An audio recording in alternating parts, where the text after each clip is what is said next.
Hey everyone, this is the Jeremy Cheat King. I am not amused right now. It has something to do with some of my friends. I'm not going to name them in this video. I'll give them a little nudge to maybe figure out if they know who I'm talking about in this video, but I've been having a fucking rough month. Let's see. My elastic broke on my binder and my playmat. I got accused of stalking, even though I didn't do anything like that. My fucking cat, March, passed away. I lost a raffle. I didn't get any fucking rewards for it. I'm pissed. You guys are lucky it's so late at night, because I want to fucking just rant and rave and shout so loud at the fucking camera, but I can't do that right now. But trust me, if I did, oh boy. And after I make this video, don't fucking come crying to me and, saying, oh, I'm sorry, I did that and did this. No, I'm not going to fucking hear it. Because I'll tell you what, some of these clingy friends that keep bothering me, I'm going to fucking press the red button. And it's not going to be pretty. Let me just put it to you that way, because I'll say the most fucked up thing out of my mouth if you make me that extremely angry. I'm already on high stress and alert anxiety as is. I don't need any more of this fucking bullshit right now. So, this is a warning to any of my friends that are so clingy and want to be that concerned about me. You better fucking watch it, because I'll tell you what, I'm getting sick and tired of this. Like, before I went on summer break, I said, I'm not your personal genie. What do people do? Still bother me on my summer break? So, yeah, I'm putting my foot down. I'm saying something about it. And if you have a problem with it, call my number, 1-800-EAT-A-FUCKING-DICK.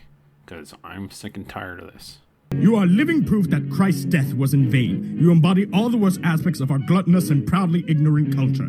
People like you are the reason why democracy fails, and you don't even care. As long as you can keep shoveling more processed, high-fructose garbage into your septic maw, you will gladly continue to take more and more while the world rots around you. You are a fucking pig, consuming and polluting while producing nothing but shit. And you still have the fucking gall to talk like you have something to say that's worth listening to?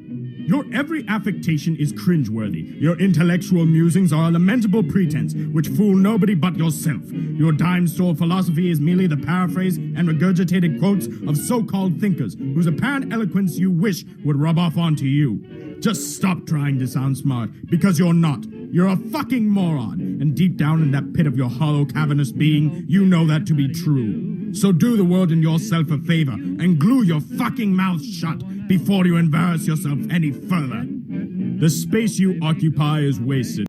While it may sound negative, it just means that you may have the tendency to depend on others a little too much to validate or approve of you, or your emotions. It's important to know that some level of neediness is part of human nature, and many of the signs that may make someone overly needy are not their fault. So, with that said, here are 6 signs you may be too emotionally needy. We'd like to mention that this video is for educational purposes only and is not intended to target or shame those who may be emotionally needy, but to help everyone understand why we feel the way we feel.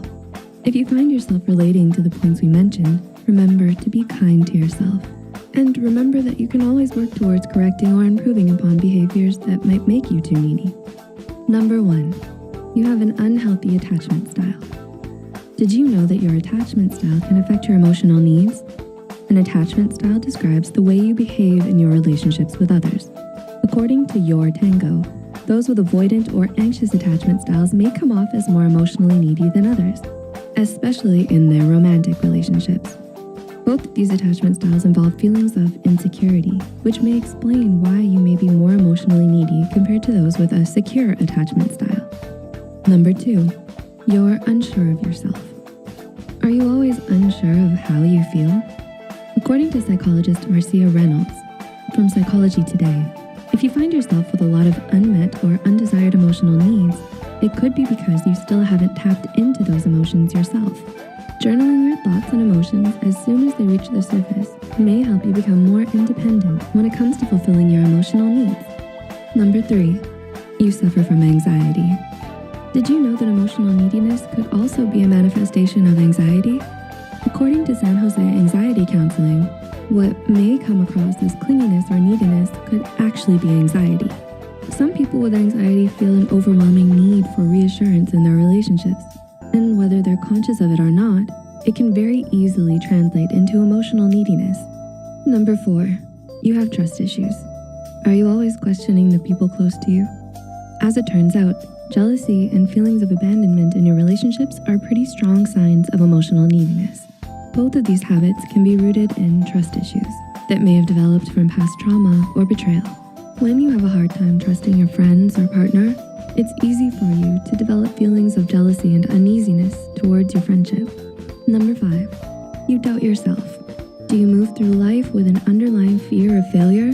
According to mind fitness expert Luca Bozergi, there are many potential causes of emotional neediness in adults, but a common theme is an abundance of self-doubt due to potential fear, anxiety, and issues with confidence. Doubting yourself may manifest into emotional neediness because it may cause you to lose faith in your ability to be independent and self-sufficient when it comes to your emotions. And number 6, you're indecisive. Are you always struggling to make decisions on your own? Maybe you always have to consult with others before feeling confident in your beliefs. This indecisiveness is often a sign of emotional neediness because it reflects a lack of emotional independence. In order to be a decisive person, you need to be confident in your emotions and be able to express them without too much doubt. We hope you enjoyed learning about some of the signs of emotional neediness. Do you relate to any of the signs mentioned here? Tell us about it in the comments below. Fuck you! Now get out of my sight! Nobody cares! Nobody cares! Nobody cares, nobody cares, nobody cares! Nobody cares, nobody cares, nobody cares! Nobody cares! Nobody cares! Nobody cares! Nobody cares! Nobody freaking cares! Nobody cares! Nobody cares, nobody cares, nobody cares! Nobody cares, nobody cares, nobody cares! Nobody cares, nobody cares, nobody cares, nobody cares, nobody cares, nobody cares, nobody cares, nobody cares! Nobody freaking cares! Nobody freaking cares! I'm just trying to tell you that no one gives a crap. It's true. And if you keep on talking, well then I will just ignore you. Oh my God, you are still going. How many times do I have to emphasize that no one's listening? Why can't you take a hint? Why can't you press the concept that no one has any interest whatsoever? Why is that so hard? And if you really, really think there's people listening, then I'm sorry, but I